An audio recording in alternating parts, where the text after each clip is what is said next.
지금 이 시간 디모데 후서 우리 1장에서 4장 그리고 시편 22편을 우리 세번역 성경으로 읽었습니다. 오늘 묵상을 나눌 이 본문 범위는 디모데 후서 4장 16절에서 22절 부분입니다. 디모데 후서의 제일 마지막 부분이죠. 바울은 오늘 이 본문을 통해 가지고 이 아무도 자신을 변호해 주지 않았으나 주님께서 곁에 쓰셔서 힘을 주셨다고 그렇게 고백하고 있습니다.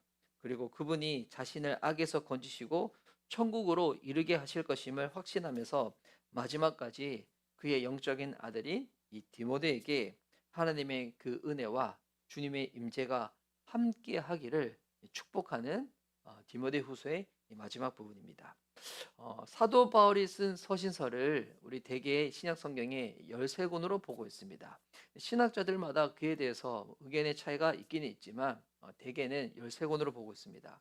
그 13권의 바울이 쓴 서신서 중에서 어, 그의 생애의 가장 마지막에 기록된 이 서신이 디모데 후서입니다. 그러니까 디모데 후서 이 마지막 부분은 그가 남긴 이 마지막 이야기라고도 할 수 있습니다. 오늘 그럼 이 본문에 어떤 내용들이 담겨져 있는가 우리 또 절별로 보면서 제가 좀 설명을 드리겠습니다. 16절 말씀에는 사람들이 버렸다 하지만 용서의 마음으로 대해라 라는 내용이 나옵니다. 16절 말씀 제가 읽겠습니다.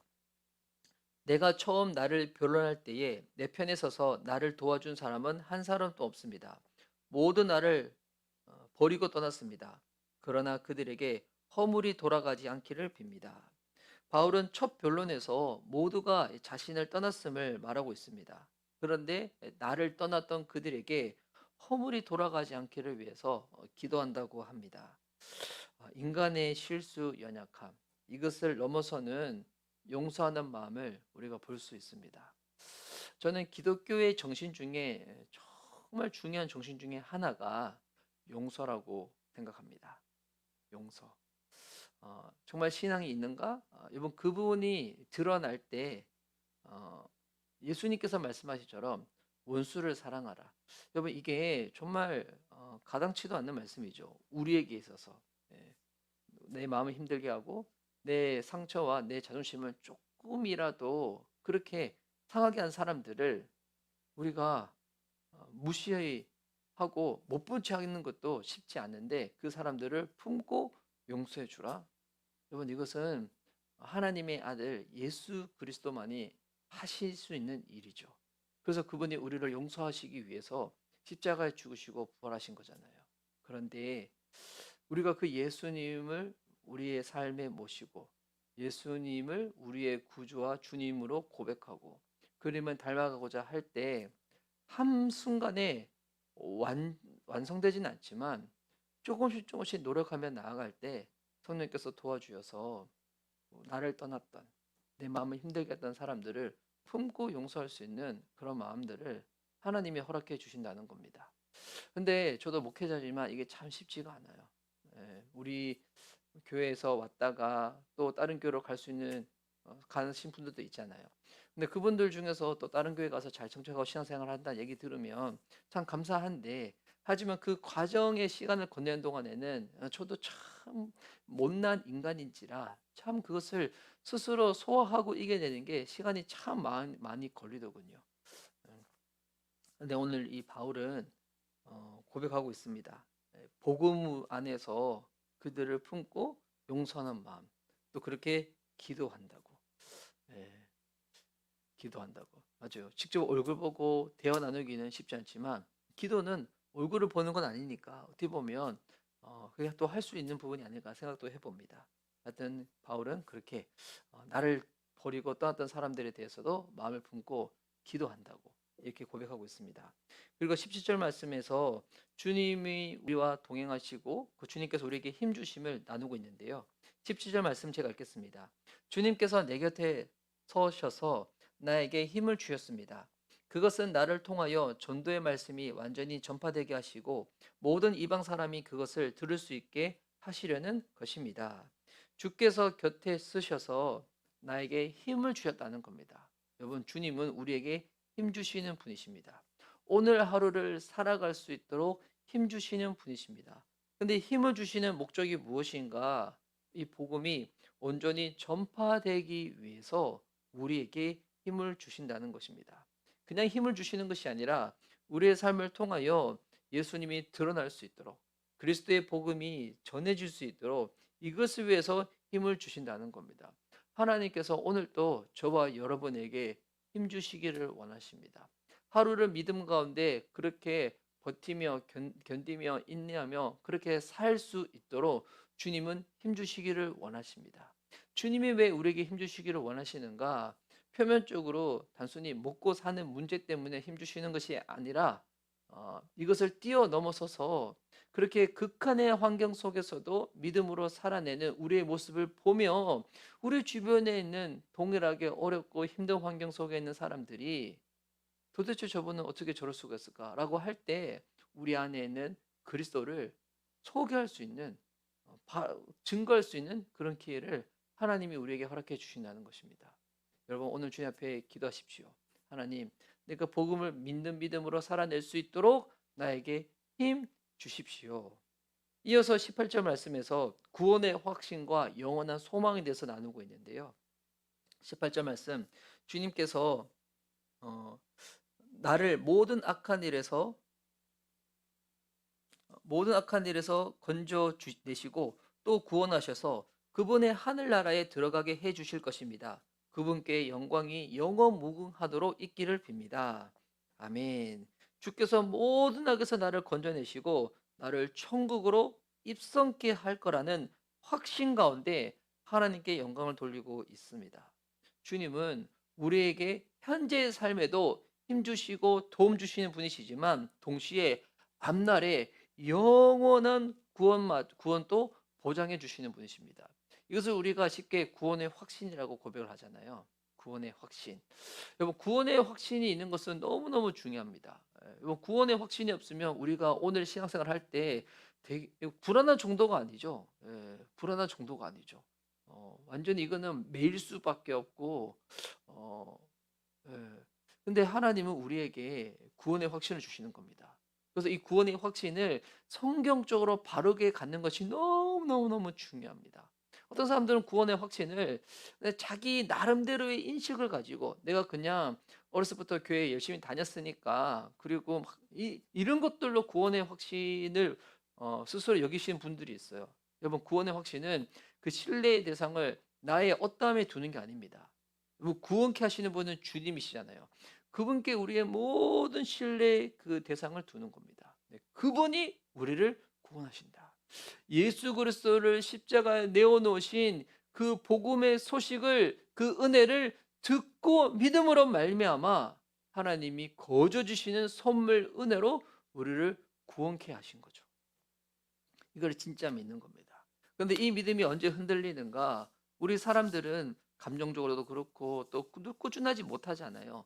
그럴 때 우리는 되게 흔들리거든요. 자기의 신앙에 대해서도 더 깊어지면 이 구원에 대해서도. 그래서 우리가 늘 하나님 앞에 붙어 있으려고 하는 것, 그리고 말씀을 가까이 대하고 공동체를 떠나지 아니하고 그렇게 하는 것이 너무 중요한 겁니다. 너무 중요한 거. 예. 그럴 때 그냥 구원의 확신이 있고 없고 있고 없고 이 정도 수준에 머물면 안 되겠죠. 그거는 그냥 기초로 튼튼하게 쫙 깔아놓고 더 나아가 하나님이 나를 부르신 그 소명과 사명 가운데 주의 비전을 따라 살아가는 삶, 그리하여 나중에 천국 들어갈 때 주님 만날 때 하나님을 찾는 자, 그가 하나님을 찾는 자들에게 상 주시는 이심을 믿어야 한다고 했는데 우리가 그렇게 부르심 따라 사명을 살아내는 삶을 살아가게 될 때 하나님께서 우리에게 상 주시는 그 믿음으로 살아가야 되겠죠. 그러기 위해서 흔들리지 말아야 될 것이 구원의 확신입니다. 하나님은 나를 천국으로 들어가게 하신다. 이 믿음이죠. 그리고 디모데후서 이제 마지막 부분에 이제 19절에서 22절까지 쭉 보면 바울과 함께 이 사역에 동참했던 동역자들에 대한 이 감사한 마음, 사랑의 마음, 이 권면을 하고 있습니다. 19절에서 21절 제가 한번 쭉 읽겠습니다. 브리스가와 아굴라와 오네시보로의 집에 문안해 주십시오. 에라스도는 고린도에 머물러 있고 드로비모는 앓고 있으므로 밀레도에 남겨두었습니다.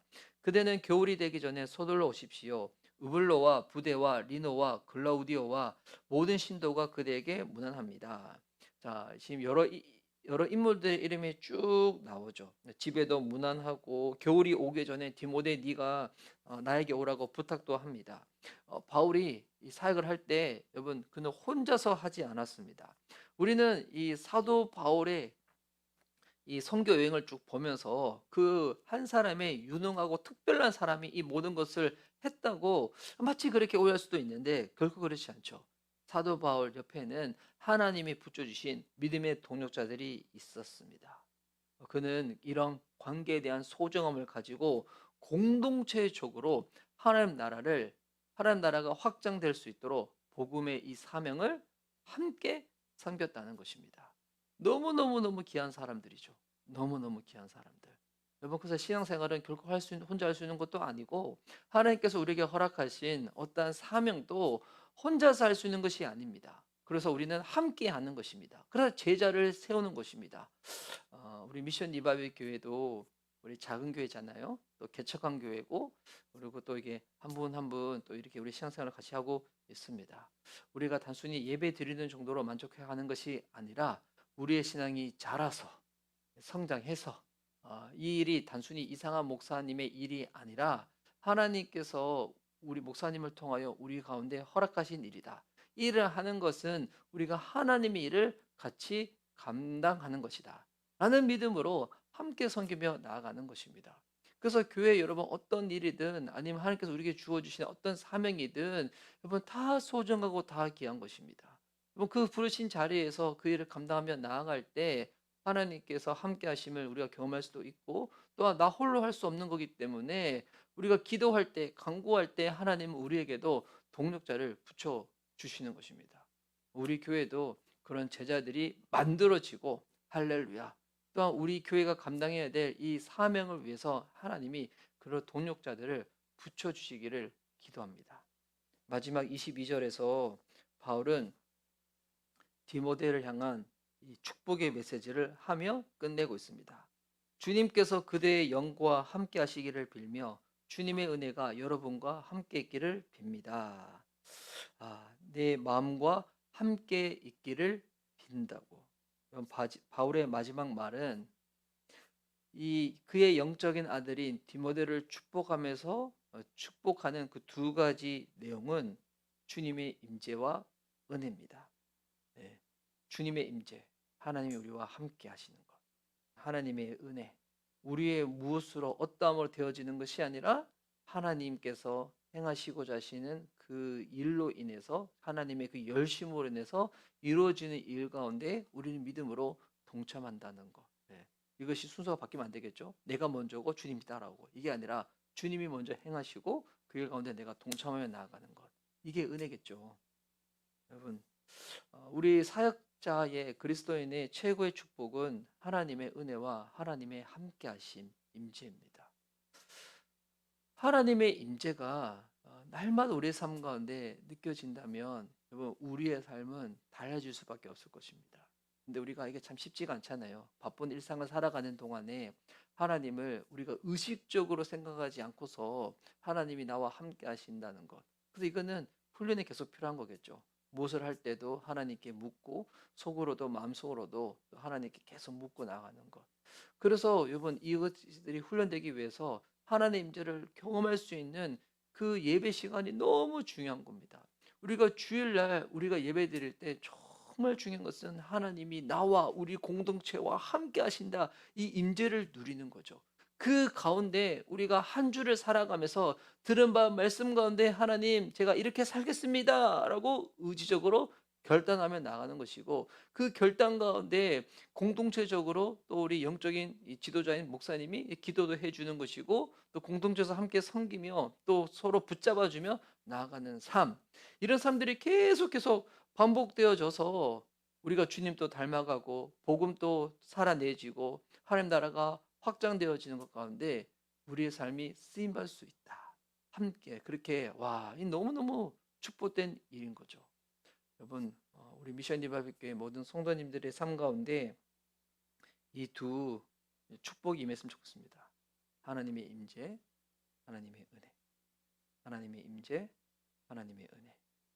하나님께서 오늘도 우리의 영과 함께 하시기를 기도하고 주님의 은혜가 우리 사랑하는 성도님들의 삶 가운데 함께 있기를 빕니다.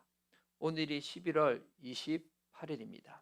우리 새날 경건 기도회는 우리 화요일부터 금요일까지 있기에 우리 내일 토요일은 없습니다. 11월 달에 마지막 우리 새날 경건 기도회고 또 이번 주일은 11월 달 마지막 주일이죠. 이제 2025년도도 한 달 정도 남았습니다. 올 한 해 여러분 어떻게 살아오셨습니까? 참 녹록치 않았습니다. 쉽지 않았습니다. 그 가운데 우리가 참 문득문득 너무 쉽게 하나님을 잊어버리기도 하였습니다. 하지만 올 한 해 남아있는 이제 이 한 달 다시금 하나님의 임재와 은혜를 사모하여 그렇게 주님께 간구하며 누릴 수 있는 우리 미션 리바이벌교회 모든 성도님들 되었으면 좋겠습니다. 우리 함께 합시다. 쉽지 않지만 우리 계속 세귑줄처럼 묶여서 그렇게 나아갈 수 있는 우리 하나님의 공동체, 영적인 가족 공동체, 생명을 누리는 공동체, 주님의 몸된 교회가 될 수 있기를 기도합니다. 아멘. 이 시간 기도 막 틀고 기도한 시간 갖도록 하겠습니다.